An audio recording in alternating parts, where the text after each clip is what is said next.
அக்னீஸ்வரன், உங்களிடமிருந்தே தொடங்குறேன். கல்விக்கான நிதியை கொடுப்பதில் புதிய கல்விக் கொள்கையை மறைமுகமாக திணிக்கக்கூடிய முயற்சி இருப்பதாக குற்றச்சாட்டுகள் எழுந்திருக்கின்றன. முதல்ல இந்த பிரச்சனையை நீங்கள் எப்படி பார்க்குறீங்க? சர்வ சிக்ஷா அபியான் அப்படின்னு சொல்லி முன்னாள் பிரதமர் மன்மோகன் சிங் அவர்கள் தான் அந்த இதை அறிமுகப்படுத்தினாங்க. அதுக்கு பிறகு இவங்க சமக்கர சிக்ஷா அபியான் அப்படின்ற சொல்கிறாங்க. பட் இவைகள் எல்லாமே ஒரு நாட்டினுடைய மாநிலத்தினுடைய உரிமைகளை இவங்க எடுத்துக்கிறாங்க. ஒரு மாட்டுக்கு மூக்கணாங்கயிறு போடுறது மாதிரி கல்விக்கு நாங்கள் மாதத்தவணை இஎம்ஐ கட்டுறது மாதிரி நாங்கள் மாதத்தவணை இவ்வளவு தருகிறோம் அப்படி. ஆனால் இந்த 573 கோடியை ஏன் இன்னும் தரலை? அதைத்தான் மாண்புமிகு எதிர்க்கட்சி தலைவர் தமிழ்நாட்டினுடைய முன்னாள் முதலமைச்சர் திரு எடப்பாடி பழனிசாமி அவர்கள், அப்பா ஏற்கனவே நீங்க 39 நாடாளுமன்ற உறுப்பினர் வச்சிருந்தீங்க, அப்பையும் நீங்க மாநில உரிமைகளை ஒன்றும் பெற்றுத்தரல, அப்பா அமைதியாத்தான் இருந்தீங்க. அப்போ இன்றைக்கு அதே மாதிரி இந்த தடவை 40 பேரும் அதே மாதிரி செய்ய வேண்டாம், அதே மாதிரி தான் இருக்காதீங்க, பெற்று வாருங்கள், அதற்காக நீங்கள் கேளுங்கள், குரல் கொடுங்கள். நாணயத்திற்கு மட்டும் உங்களால் குரல் எழுப்ப முடிகிறது, கடலுக்குள் பேனாவுக்கு சிலை வைப்பதற்கு உங்களால் குரல் எழுப்ப முடிகிறது, நீட்டு விளக்குக்கு உங்களால் பெற முடியவில்லை, ஆனால் நாங்கள் தான் 40க்கு 40 என்று உங்கள் குரலை வலுப்படுத்திக் கொள்ளுகிறீர்களே அப்படின்னு தான் இன்னைக்கு மத்திய அரசின் போக்கை எப்படி பார்க்கிறீங்க? ஏன்னா மிக கடுமையாக விமர்சிச்சிருக்கிறார் இபிஎஸ் அவர்களும், கடுமையாக விமர்சிச்சிருக்கிறார். இது நியாயமற்றது, இது கண்டனத்திற்குரியதுன்னு. மத்திய அரசின் நிலைப்பாடை எப்படி பார்க்குறீங்க? திமுக அரசின் செயல்பாடை எப்படி மதிப்பிடுறீங்க? மத்திய அரசினுடைய நிலைப்பாடு, நீங்க படிச்சா வேலை வரும், வேலை வந்தா சம்பளம் வரும், சம்பளம் வந்துச்சுன்னா நீங்க ஒரு சுயமரியாதையோட வாழ்வீங்க. ஆனா அதே உங்களுக்கு உங்களுடைய வரியில் மூலம் உங்களுடைய வருமானத்தை நாங்கள் பெற்றுக்கொண்டு நாங்கள் கொடுக்கதை வைத்துத்தான் நீங்கள் வாழ்க்கை நடத்த வேண்டும் அப்படின்றதான் சரக்கு மற்றும் சேவை வரியாக இருந்தாலும் சரி, இன்னைக்கு இவர்கள் நிலுவையில் வைத்திருக்கக்கூடிய 575 கோடியாக இருக்கட்டும், நேற்றைய தினம் அமெரிக்காவுக்கு சென்றிருக்கக்கூடிய தமிழ்நாட்டுடைய முதலமைச்சர் இதை நாங்கள் தொடர்ந்து வலியுறுத்துகிறோம்.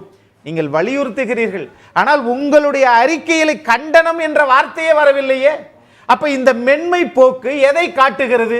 அப்ப நீங்க அமைதியாக இருந்தால், சும்மா கேட்டாலே மத்திய அரசு பணம் தர மாட்டாங்க, ஒட்டுமொத்தம் எக்ஸாம் புயல இருந்த போதே அவங்க காசு கொடுக்கல, நாங்கள் பேரிடர் என்று கூட நாங்கள் அறிவிக்க முடியாது என்கிறார்கள். அப்ப இந்த மென்மை போக்கு எதற்காக? உங்கள் கட்சியை, உங்கள் கொள்கையை, உங்களுடைய தலைவர்களுடைய ஒரு மரியாதை செலுத்தணும்னு சொன்னா அவர்களுக்கு நீங்கள் மத்திய அரசோடு மென்மை போக்காக இருக்கிறீர்கள். ஆனால் மாநில அரசுக்கு வருகிற போது அது அந்த கண்டனம் கூட தெரிவிக்க மாட்டேங்கிறீங்களே. பிரதமர் இதுல தலையிட்டு இந்த பிரச்சனையை தீர்வு காணணும். ஏன்னா ஆசிரியர்களுக்கு சம்பளம் போட வேண்டி இருக்கிறது. ரைட் டு எஜுகேஷன், அதன் கீழ் படிக்கக்கூடிய மாணவர்களுக்கு கல்வி கட்டணம்லாம் கொடுக்க வேண்டியிருக்கு. பிரதமர் உடனடியாக தலையிடுங்கள் அப்படின்னு முதலமைச்சர் சொல்லியிருக்கிறார். அது போதுமானதல்லன்றது உங்க பார்வை? 100% போதுமானதல்ல. ஜூன் மாசம் இது கொடுக்க வேண்டியது.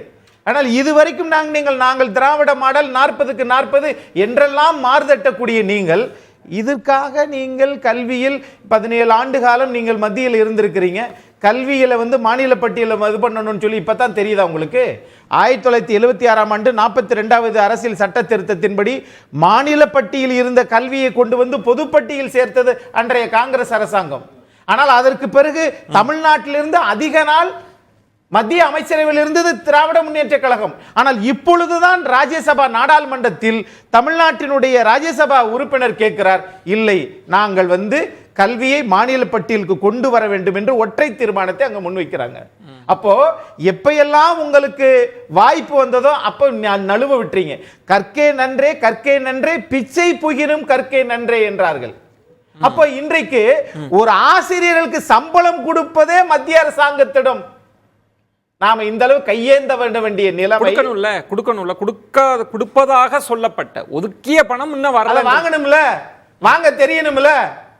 வெறும் கண்டனமே அறிக்கையில வரமாட்டேங்குதே. அப்ப 40 நாடாளுமன்ற உறுப்பினர்களும் அதே மாதிரி தான் அங்க மௌன சாட்சிகளாக இருப்பார்களா? லாபியில கையெழுத்து போட்டு வந்துருவாங்களா? பேசலாம்.